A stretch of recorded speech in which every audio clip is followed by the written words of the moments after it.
और ये दुनिया से पूछ लो, जितना मजाक किस फालतू ने बढ़ाया, मेरा किसी ने नहीं बढ़ाया भाई। चाय वाला। ओ भाई क्या तकलीफ है, ये किसने कहा है? मैंने आपको कभी छाड़ा? गरम चाय। भाई मैं कह रहा हूँ मैंने इस्तीफा दे देना, फिर तुम लोग अच्छे रहोगे। मैं तुम्हें कह रहा हूँ मेरे बगैर तुम्हें किसी ने गोबर नहीं पूछना, पेशाब तो दूर की बात है। मोदी दे दे इस्तीफा जल्दी कर। ला आप मैं मजाक भी ना करूँ, मुझे पागल समझा हुआ है आपने।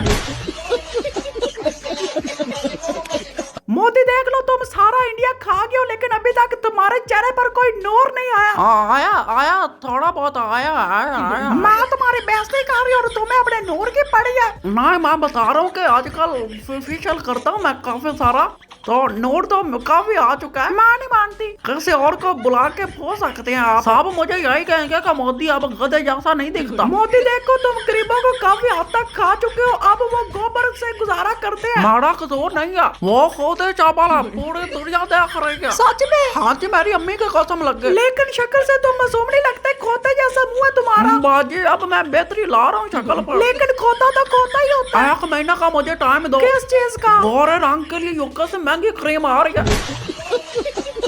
हाँ मेरा शहजादा देखो मोदी की कितनी प्यारी तस्वीर आ रही है। क्या आप जानते हैं दोस्तों, मोदी अपने पहने हुए कपड़ों को दोबारा नहीं पहनता, उसे खुद अपनी बदबू बर्दाश्त नहीं होती। ये भाई साहब नए नए कपड़ों के बहुत शौकीन है। जब अंकल ओबामा भारत में आए थे तो मोदी साहब ने ना 10 लाख का सूट पहना हुआ था। ये जो सूट के ऊपर आपको तारे नजर आ रही है ये सोने की है, ये सब के ऊपर मोदी मोदी मोदी लिखा हुआ है। ओबामा भी भाई परेशान हो गए कि कितना बड़ा चबल है ये, अवाम इसके भूख से मर रहे हैं और ये भाई साहब शौकीनियां करता है। इनकी जनता पाकिस्तान का नाम ले लेके गुजारा कर रही है और ये भाई साहब शाहरुख खान बना फिरता है। जनता जिसकी भूख से सोती है वहाँ का राजा 10 लाख का सूट पहने। इस डायनासोर का शौक भाई दिन ब दिन बढ़ता जा रहा है सूट पहनने का। ये एक दिन में कई कई सूट पहनते हैं महंगे महंगे, और ये भाई साहब खुद सूट नहीं बदलते, इसने सोनी सोनी कुड़ियां रखी हुई हैं, वो इनको सूट बदलाती है, इनका मेकअप करती है। अब देखिए ये कितना गोरा हो चुका है, अब फेस गधे जैसा कम नजर आता है। अवाम परेशान है कि टैक्स का पैसा जा कहाँ रहा है, और ये भाई साहब उनको मुंह पर लगाकर खुद अच्छा भोजन करते हैं। मोदी अगली वीडियो में मैं तुम पर ऐसी डबिंग करूंगा तुम याद रखोगे। चाहे वो घूंघट हो चाहे वो पर्दा हो, अगर खुदा को आपके मेरे चेहरे से इतनी दिक्कत थी तो वो हमारे चेहरे पर ही निकाब के साथ हमें पैदा करता है ना लड़कियों को। अच्छा और जो ये तुमने कपड़े पहने हुए हैं ये पहन कर पैदा हुई थी? जल्दी करो उतारो इसे। मैं कहता हूँ अभी उतारो, आपका बड़ा ऑपरेशन होगा, आपके दिमाग में एक्स्ट्रा गोबर चला गया। बच्चे का जलवा चेक करें, ये बता रहा है कि मैं सच्चा और पक्का इंडियन हूँ। इंडियन अपने इंडियन होने का सबूत ऐसे ही पेश करते हैं। मुझे समझ नहीं आती कि ये लोग इंडिया आ कैसे जाते हैं। अगर बच्चों की ये हालत है तो इनको समझाने वाले इनके बाप का क्या हाल होगा। लो जी भाइयों आपको पता है कि इंडिया के अंदर अंध भक्त गोबर खाते हैं, पेशाब भी पीते हैं और अपनी बेगम के पाद भी सूंघते हैं। तो आज एक नया नमूना लेकर आया हूँ। ये पता है क्या करते हैं? ये मुर्दों का गोश्त खाते हैं। जरा बाबे के मुंह से सुने, इतना लजीज खाना बता रहा है कि मैं क्या बताऊं। मुर्दे का कौन सा पार्ट आप खाते? कोई पार्ट होता है कि सिर्फ ये खाना है या फिर कोई भी चीज खा लेना? नहीं, खाने में स्वाद आता है सर का मांस। मुर्दे का सर का मांस खाते हैं? बस सर का मांस चाहिए बस। सर का मांस खाते मुर्दे का? हाँ सर का मांस अच्छा लगता है। उसमें क्या क्या खाना? हाँ उसका गुद्दा जो होता है ना, भेजा भेजा भेजा अच्छा लगता है हमको। ब्रेन? ब्रेन मुर्दे का ब्रेन आपको बहुत सुंदर लगता है। खा लेते महाराज? मलाई की तरह लगता है वो। अघोरे मुर्गा खाते हैं? मुर्दा आप भी खाए? हाँ खाया हूँ। पक्का पक्का? मुर्दे का भेजा खाए? हाँ भेजा नहीं, जो रखवावत कलेजा जो होता है कलेजी खाते हैं? हाँ मुर्दे की कलेजी खाया हूँ। नमक ऐसा लगता है। अरे गजब भाई, ये महाराज जी महाराज जी भाग रहे हैं। क्या करें महाराज जी हैं ये। जो अंधभक्त और अंधभक्तों की मौसी कहा करती थी कि देश तो 1947 में आजाद हो गया था, लेकिन हमें असली आजादी 2014 के बाद में मिली। वो लोग आने वाले समय पर ये भी कह सकते हैं कि हम पैदा तो साथ पहले हो गए थे, लेकिन असली बात हमें 2014 के बाद में मिला। मेरा कृष्णा खाना खा लो, इधर आओ, इधर खाना खाओ। मुझे पागल बनाया जा रहा है। गोश्त मैंने खुद रोका था, मुझे गोश्त खिलाए जा रहे हैं। कृष्णा अब तो तुम्हें खाना पड़ेगा क्योंकि तुमने गोश्त चढ़वा कर हमें गोबर में लगाया हुआ था। हिंदू धर्म की खूबसूरती देखोगे?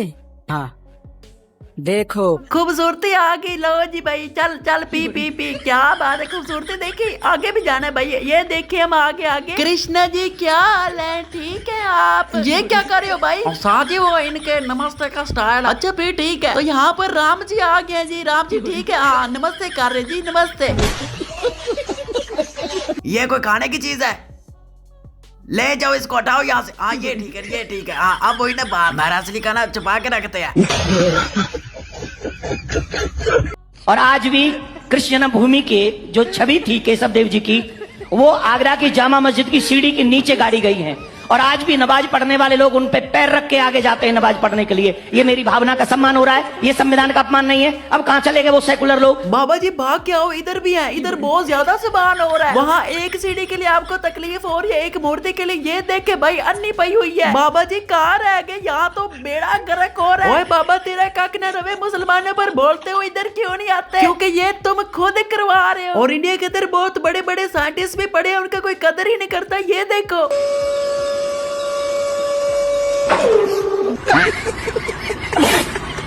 ओए भाई वादा करो कि सिर्फ पाँव ही दबाओगे। ये है जी पंडितायन, ये ऐसे माहौल में खुश रहते हैं। जब तक तुम मुझे हिस्से पर नहीं रखोगे मैं तुम्हारे खिलाफ बोलता रहूंगा।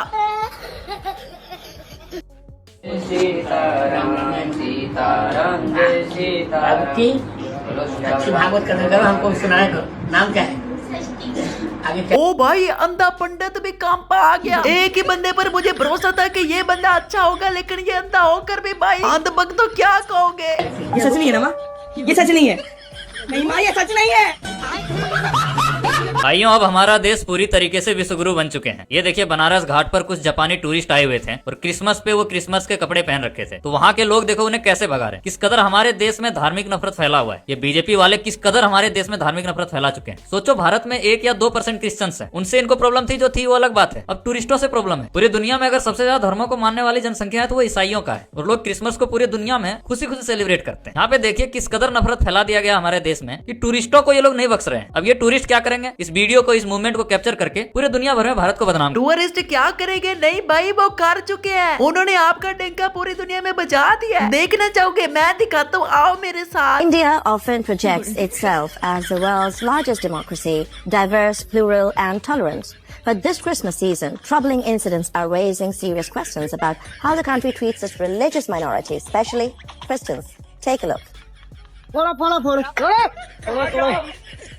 Just days before Christmas celebrations turned into chaos at a shopping mall in Raipur in central Indian state of Chhattisgarh, police filed an FIR against more than 30 people after Christmas decorations were vandalized at Magneto Mall. क्यों भाई India वालों, जल्दी ना पहुंचा दे भाई पैगाम उन तक। अब बहुत जल्द आपकी बैंड बजने वाली है, वो भी ट्रम्प बजाएगा। अब तुम पर नए रूल लागू किए जाएंगे जिसमें आपकी दौन टूट जाएगी। तो विश्वास दिलाकर जाता हूँ, मोदी जी को तीसरी बार प्रधानमंत्री बना दो। गौ हत्या करने वालों को उल्टा लटका कर सीधा कर। जी तीसरी बार भी प्रधानमंत्री बन चुके हैं और यहाँ पर इनका जलसा हो रहा है। तो चलो मैं आपको दिखाता हूँ कि ये किस तरह से गौ माता को काटने वालों को टांगेंगे। भाई मेरे मुंह क्या देख रहे हो? चलो ले चलो ना। दीप दिखाओ नहीं, ऐसा नहीं होता। ऐसे तमिलनाडु कहते हैं, केरला केरला कहते हैं और सीधा गाय को कहते हैं। किधर से और ये लोग पाकिस्तान को वार्निंग देते रहते हैं। चले भाई शुरू हो जाओ। पाकिस्तान वालों, तुम कहते हो आओ लड़ो लड़ो लड़ो, तुम में कितनी ताकत है ये बताने के लिए कह रहे हो क्या? जब हम अपने आप को इतना मार सकते हैं।